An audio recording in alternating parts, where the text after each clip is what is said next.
गाड़ी बढ़ाओ, गाड़ी बढ़ाओ। अभी इन्होंने कहा है कि जाम लगता है तो लग जाए, रास्ता खराब होती है तो हो जाए, इन्होंने बोला है अभी। हमें बदले में जितना 50% अगर ट्रंप ने टैरिफ लगाया, हमें बदले में 100% टैरिफ लगा देना चाहिए था। क्या हम कमजोर देश हैं? आज 140 करोड़ लोगों का देश है ये। दोस्तों, आज जो मैं आपको खबर दिखाने जा रहा हूं उसने सारी हदों को पार कर दिया है। लेकिन उस खुलासे से पहले एक सवाल पूछना चाहता हूं कि अपनी प्रेस कॉन्फ्रेंस में रायता फैलाने के बाद कहीं नजर आए, कहीं सुनाई दिए, कहीं पढ़े गए ज्ञानेश कुमार। वही ज्ञानेश कुमार जो प्रेस कॉन्फ्रेंस में तरह तरह की बातें कर रहे थे। उस दिन के बाद किसी ने उनको देखा, सुना या उनके बारे में पढ़ा, जिन्होंने इस देश की और अलग अलग राज्यों में बनी हुई उसी पार्टी की लोकप्रिय, माफी चाहूंगा, तथाकथित लोकप्रिय सरकार के खुद के पन्ने खोलकर रख दिए थे। अब आज जो मैं आपको दिखाऊंगा उसे देखकर आप हैरान रहने वाले हैं, क्योंकि जब जब आपके पास वोटर आईडी कार्ड रहा और आपका नाम लिस्ट से बाहर रहा तो उसे आपने एक छुट भैया घटना मानी। लेकिन कितने ऐसे लोग हैं, वो तो है ही, लेकिन एक घर में पूरा गांव समा जाए। जी पूरा सुनिएगा, एक घर में पूरे गांव के वोटर रहते हैं। यह खुलासा कभी आपने सुना है? नहीं। यही एक वजह है जिसके चलते बिहार के अंदर अब तक शांत बैठी हुई पुलिस अब वोट अधिकार यात्रा पर ग्रहण लगाने पर बैठी है। आपको दिखाऊंगा राहुल गांधी अव्वल या नरेंद्र मोदी, आंकड़े आपके सामने, फैसला आप कर लीजिएगा। और यह भी देखिएगा कि कैसे अडानी को लेकर एक नया मसला निकलकर सामने आया। यह महाराष्ट्र की खबर है, एक ऐसी खबर जो असम से भी बड़ी है। यानी असम में तो 3000 बीघा दिया जा रहा था, या महाराष्ट्र में क्या खेल कर दिया गया जो एक बड़ी आफत मुंबई पर ला सकता है, वो देखिए। और तो और ये आज आपको दिखाऊंगा आरबीआई के पूर्व गवर्नर ने जो मोर्चा खोला है, उसके बाद जबरदस्ती राष्ट्रवाद का राग लापने वाली, जबरदस्ती राष्ट्रवाद का राग लापने वाली पूरी की पूरी ये जो टीम बना रखी है उसके गले को काट मार जाएगी। नमस्कार, मैं हूं प्रज्वल गौतम और आप देख रहे हैं द लाइव टीवी।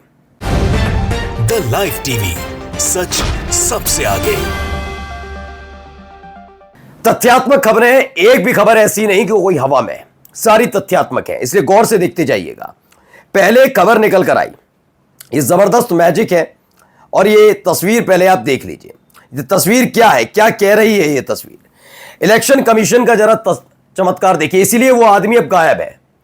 और कल ये कह दिया जाए वो बीमार पड़ गए और बीमार ज्यादा थे इसीलिए इस्तीफा दे दिया, और उसके बाद वो इन दिनों योगा कर रहे हैं और वो इन दिनों टेबल टेनिस खेलने में इतने ज्यादा व्यस्त हैं कि देश दुनिया की खबर नहीं रख रहे, कि दुनिया उन्हें ढूंढ रही है, तो बड़ी बात नहीं है। क्यों? क्योंकि देखिए, जहां एक पूरा गांव मकान नंबर 6 में समा गया, पूरा गांव, पूरा का पूरा गांव मकान नंबर 6 में रहता है, यह इलेक्शन कमीशन कहता है। और इलेक्शन कमीशन यानी कि ज्ञानेश कुमार इसका जवाब नहीं दे पाएंगे। वो बात अलग है कि राजेश खन्ना बनने आए थे, बेचारे शक्ति कपूर बन के निकल गए। अब देखिए 947 मतदाता है, पता 1, मकान नंबर 6, बोध गया के निदानी गांव में, जहां 100 से ऊपर घर है, पर फिर भी इलेक्शन कमीशन के मुताबिक पूरा गांव सिर्फ एक घर में रहता है। यह बोध गया की 12 चट्टी विधानसभा का बूथ नंबर 161 है। दरअसल होता क्या है कि हम लोगों के साथ, ये आपके साथ भी हुआ होगा जो मेरे व्यूअर्स हैं, हम लोगों ने कभी इसलिए इस बारे में नहीं सोचा। कभी कभी हमें लगता है कि इतनी जनसंख्या, इतने लोग, और इन सब लोगों के बीच में अगर हमारा नाम आज वोटर लिस्ट में नहीं है तो हो सकता है गलती, और हम ज्यादा प्रयास भी नहीं करते थे। याद है, अब प्रयास नहीं करते थे। हमने कहा नहीं, हो सकता है गलती हो गई हो। लेकिन आपने सोचा आप जैसे कितने, ये इतने, पूरा एक गांव 947 यानी 950 मतदाता एक घर में रहते हैं। यह स्थिति है इलेक्शन कमीशन की, बहुत ज्यादा अपने आप को निष्पक्ष बताने वाली। ये देखिए, असली मकान संख्याएं मौजूद है लेकिन चुनाव आयोग की मतदाता सूची में गायब है। ये सब अलग अलग उन्होंने देखा। चुनाव आयोग ने घर घर जाकर क्या किया, फर्जी मकान नंबर 6 के एक ही पते पर 947 मतदाताओं को दर्ज कर दिया।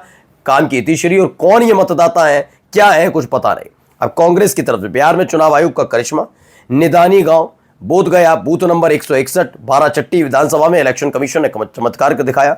आधिकारिक वोटर लिस्ट में 943 वोटर एक ही घर में रहते हैं, जिसका नाम है, मकान नंबर है 6। हकीकत क्या है, निदानी में सैकड़ों घरों परिवार है, मगर लिस्ट में पूरा गांव एक काल्पनिक मकान में समा गया। बीएलओ ने किस तरह डोर टू डोर वेरिफिकेशन की, तमाम चीजें आपको याद होगा। एक वरिष्ठ पत्रकार है, वो जब गए थे बिहार में करने, तो उनको तमाम तरीके से उन पर एफआईआर दर्ज कर ली गई, याद ही होगा आपको। अब यही सवाल आज मेरा उठता है, अजीत साहब गए थे ना, वो गए थे, उन्होंने जब पोल खोल दी थी बीएलओ कैसे काम कर रहे हैं क्या हो रहा है, तो उन पर एफआईआर कर दी, ये भाई सरकारी काम में बाधा, सरकारी काम में बाधा। वो निशिकांत दुबे जब किसी पत्रकार के इनकम टैक्स रिटर्न को सार्वजनिक करे, वो सरकारी काम में बाधा नहीं, वो किसी का खुलासा नहीं, उसका कोई लेना देना नहीं, वो कुछ नहीं, वो निष्पक्ष काम है, ये सरकारी काम में बाधा पड़ गई थी, ठीक है ना। अजीत अंजुम जब गए थे, देखा, अब देखिए, अब इसको ही लेकर जरा देख लीजिए, पूरी लिस्ट आपके सामने, एक एक करके लिस्ट में दिखाता चल रहा हूं, जरा देखते चलिए। तो ये लिस्ट है, ये मकान नंबर, इतने सारे मतदाता रहते हैं, वीडियो देखते चलिए, पूरी स्क्रॉलिंग करते जा रहे हैं। आप जब चाहें तब वीडियो पॉज करके इस पूरे मतदाता के नाम और नंबर दोनों पढ़ते चलिए, मकान नंबर कौन सा, पूरा का पूरा देखते चलिए। ये इनकी स्थिति है, और अपने आप को निष्पक्ष बताते हैं ज्ञानेश कुमार। खैर, उनसे अब क्या पूछें, जो रायता फैलाने के बाद जो आदमी गायब हो जाए, शक्ल ना दिखाए, उससे क्या ही पूछा जाए, जिसने तथाकथित राष्ट्रवादी, तथाकथित लोकप्रिय सरकार, उसके कच्चा चिट्टा खुद ही खोल दिया अपनी हरकतों से। ये देख लीजिए पूरा का पूरा, आप जानते हैं पूरा 1 मिनट लगा 947 लोगों के नाम और इतनी तेज चलाने के बावजूद भी। आप देखते चलिए, पूरा वीडियो है, ये पोल खोलता है। इसीलिए बता रहा हूं कि आज अगर निष्पक्षता के साथ कोई एक अदालत, सुप्रीम कोर्ट अगर बैठ जाए और कह दे कि जांच होनी चाहिए, तो ना जाने कितने ऐसे संवैधानिक पद पर बैठे लोग हैं जो जेल की सलाखों के पीछे होंगे। अब कर क्या रहे हैं, पहले देखिए, यहां पर देखिए, गाड़ी बढ़ाओ, गाड़ी बढ़ाओ। जाम लगता है तो लग जाए, रास्ता खराब होती है तो हो जाए, इन्होंने बोला है अभी, और उनकी जाने दी यार, रेडी वालों की अभी गाड़ी, एक गाड़ी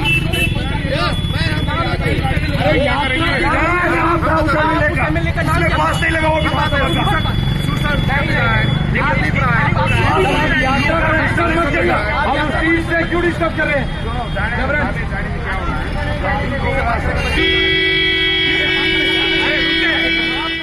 अब समझिए हो क्या रहा है। दरअसल यात्रा खराब होती है तो होने दो, जाम लगता है तो लगने दो। बिहार पुलिस की आलाधिकारी वोट चोर सरकार राहुल जी की यात्रा को मिल रहे अपार जन समर्थन से पूरी तरह से बौखला गई है। ये तो पहले तय किया गया था, लेकिन इन्होंने कहा सरकारी मशीनरी अपनी है, सब संभाल लेंगे। याद है आपको, सासाराम नहीं जाने देंगे, अनुमति नहीं है लैंड होने की। ये डरी हुई सरकार जानती थी कि इसकी पोल खुलने जा रही है, लेकिन इसको लगा कि संभाल लिया जाएगा। हुआ क्या, उल्टा हो गया, हालत खराब है। आज पूरे बिहार के अंदर वोट चोर गद्दी छोड़ के नारे लग रहे हैं, उसे सुनकर ये घबरा जाते हैं। अब लोकप्रियता भी जरा देख लीजिए पहले। पर लाइक्स बढ़े हैं 63,000 63 के मोदी जी के 14 दिनों में। और राहुल गांधी के पेज पर कितने लाइक्स बढ़े हैं, 3,78,000। अब आप खुद देख लीजिए, मैं नहीं कह रहा हूं, ये न्यूज चैनल कह रहे हैं। पिछले 14 दिनों के भीतर 63,000 लोगों ने नरेंद्र मोदी साहब को पसंद किया है। जन लोकप्रिय, प्रधान सेवक, बहुत सारी चीजें। इससे बड़ी सरकार कोई नहीं। बहुत मुखिया, दुनिया पसंद करती है, ये पसंद करती है, तब से लोकप्रिय है। ट्रंप भी पीछे रह गया वो। और जिसे कोई पसंद नहीं करता, जो आदमी पप्पू कह दिया गया, सब कह दिया, उस आदमी को 3,78,000 लोगों ने लाइक किया 14 दिनों के भीतर। अब सोच लिए कौन असली पप्पू है, तय कर लीजिए। उसके बाद अलग है, बात अलग है कि आजकल आज पूरे दिन एक आपको एक ही बात सुनाई देगी, एक बीजेपी का एक दिग्गज कोई कहने के लिए नहीं है कि कैसे बोला कैसे बोला कैसे बोला। मैंने तो सबका मुंह को तोड़ जवाब दे रहा हूं। कितना ही दिग्गज हो बता दो ना, बराक ओबामा तू तोड़ा करके बात करता था, किसने कहा था, किसने कहा था, यही थे, ठीक है ना। तो वैसे डोनाल्ड ट्रंप ने बोला, तो राहुल गांधी ने अगर उन्हीं को इंटरप्रेट कर दिया तो गलत क्या हो गया। खैर, कुछ है नहीं बताने के लिए, क्या करें। अब आइए अडानी वाली फाइल जरा हम खोल देते हैं। एक अडानी की फाइल खोली है, जरा देखिए। केवल बारिश ही नहीं, आगे जाकर अदानी भी मुंबई को डुबा देगा। ये जो आप मेरे पीछे देख रहे हैं, ये सॉल्ट पैन लैंड है। और अब महाराष्ट्र की सरकार ने ऐसे 256 एकड़ जो सॉल्ट पैन लैंड है, उसे धारावी रीडेवलपमेंट के लिए अदानी को दे दिया है। मेरे साथ है एनवायरमेंटलिस्ट और वन शक्ति के डायरेक्टर स्टालिन। स्टालिन, आप मुझे बताइए कि ये सॉल्ट पैन लैंड ये अब रीडेवलपमेंट में जाएगा तो इसका शहर पर कैसे असर पड़ेगा? देखिए, अभी भी आप देख सकते हैं बारिश नहीं है, लेकिन जो टाइड का पानी है या फिर जो कल का बारिश का पानी है वो यहीं स्टोर किया गया है, यहाँ रुक गया है। अगर ये जगह ऊंचा करोगे, ये सबसे लोएस्ट लेवल पे है ये जगह, यानी पूरा शहर का पानी उतर के यहाँ आके रुक जाता है, और जब लो टाइड होता है तो निकल जाता है समुद्र। तो ये जगह अगर आप उसको रेस करते हो तो पानी अंदर शहर में रुका रहेगा, उतरेगा नहीं, तो लोगों के घरों में पानी जाएगा और वो पूरा। ऐसे आप मुंबई को बर्बाद कर देंगे। फिर मुंबई को संवारने का जिम्मा भी अडानी को दे दिया जाएगा कि आप इसे संवारिए। तो यहां भी इस जमीन, ये आपकी जमीन आपकी, फिर मुंबई आपका, असम में 3,000 एकड़ बीघा आपका है, ये तमाम चीजें आपकी आपकी आपकी। ये खेल चल रहा है। सोचिए, जस्ट जिस पर उछल जाए, कह दें कि क्या किया जा रहा। आप देखिए एक और उछलने वाला बयान है, जरा सुन लीजिए। I think it's worth considering how much we benefit from it and how much we are losing. And again, I think insisting on sovereignty, etc., is fine from the perspective of our rights. जरी मैं बता देता हूँ, India today ने इनसे बातचीत की थी। रघुराम राजन को आप जानते होंगे, फिलहाल अभी शिकागो में रह रहे हैं, अमेरिका में, और आरबीआई के पूर्व गवर्नर रहे हैं। इन्होंने बताया कि जो राष्ट्रवादी होने का तमगा लेकर जबरदस्ती बैठी हुई सरकार है, ये कर क्या रही है। ये फिलहाल बता रही है कि टैरिफ कितना ही लगा दे अमेरिका, हम फर्क पड़ने वाला नहीं है, जो हमने सोचा हम वही करेंगे, हम रीढ़ की हड्डी नहीं झुकाएंगे। लेकिन क्या उसका असर मोदी पर पड़ेगा? क्या उसका असर शाह पर पड़ेगा? क्या धन्ना सेठ, जो सरकारी धन्ना सेठ है, उस पर पड़ेगा? नहीं, इसका सारा का सारा असर हम लोगों पर पड़ेगा। कैसे बताता हूं।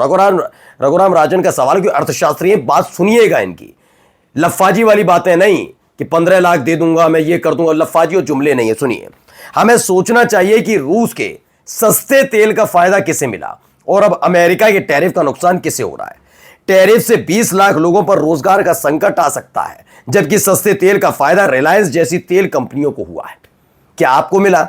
क्या जब रूस से हमने सस्ते दरों पर तेल लिया तो क्या दाम गिर गया?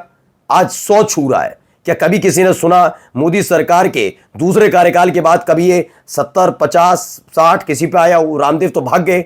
शर्म नहीं है उस आदमी को भी, योग गुरु बनता है। लेकिन इनको देखिए, ये भी बता रहे हैं कुछ नहीं, सस्ते तेल के नाम पर आप ये मत सोचिए कि रूस से हम तेल ले रहे हैं और अमेरिका को आंखें दिखा रहे हैं तो उसका फायदा हम लोगों को मिल रहा है। नहीं, इसका फायदा सरकारी धन्ना सेठों को मिल रहा है, ठीक है। और लेकिन राष्ट्रवाद के नाम पर आप लोगों से कहा जा रहा है कि राष्ट्रवाद के नाम पर चरम बैठे रहिए। 20 लाख लोगों पर रोजगार का टैरिफ अगर लगाएगा अमेरिका तो 20 लाख लोगों पर रोजगार का संकट आएगा, ये भी है। अब देखिए, इसी को लेकर अरविंद केजरीवाल ने जो कहा वो भी सुन लीजिए पहले। हमें बदले में जितना 50% अगर ट्रंप ने टैरिफ लगाया, हमें बदले में 100% टैरिफ लगा देना चाहिए था। क्या हम कमजोर देश हैं? आज 140 करोड़ लोगों का देश है ये। 140 करोड़ लोग कम नहीं होते, बहुत बड़ी मार्केट है हमारी। कोई भी दुनिया का कोई भी देश भारत से नाराजगी नहीं भारत की नाराजगी बर्दाश्त नहीं कर सकता। तो बिल्कुल इन्होंने वही बात कही कि लगाओ 100% टैरिफ, लेकिन लगा पाएंगे? क्योंकि क्या वाकई किसी की हलक पकड़ रखा है ट्रंप ने? किसी का हलक पकड़ रखा है ट्रंप ने? क्योंकि ये क्यों नहीं हो पा रहा?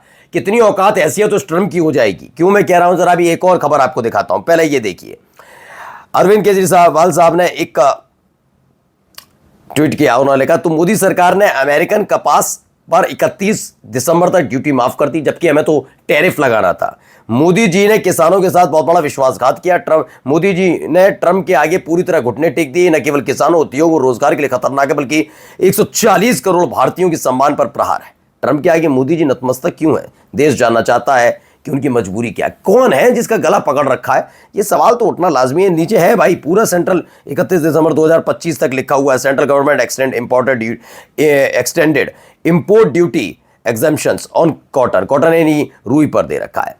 अब देखिए, सूर्य प्रताप सिंह, मैं इनके बारे में बता दूं कि ये पहले स्पष्ट लिखते थे, फिर बीच में कुछ ज्यादा ही मोदी सरकार की वाहवाही करने लगे। क्यों करा मैं उस पर नहीं जाऊंगा, लेकिन फिलहाल उन्होंने एक बात लिखी है और पढ़िए। रूस का तेल का आयात सरकारी सेठों के मुनाफे के लिए। पेट्रोल में 20% एथेनॉल मिला देंगे, जिससे सरकारी नेताओं के लिए मुनाफा हो जाए। रूसी तेल की वजह से 50% टैरिफ हम पर लगेगा। उसका घाटा क्या है? छोटे उद्योग ठप हो रहे हैं। 20% एथेनॉल का इस्तेमाल अगर हमारे गाड़ियों में हो रहा है तो क्या हो रहा है? गाड़ियों का इंजन ठप हो रहा है। देश में चल क्या रहा है? देश का तो मोए मोए हो गया, लेकिन कोई फर्क है? अब भी करो। वो कहां गया वो लड़का, कहता तू कौन है बे, तो वो तू कौन है बे करते रहो।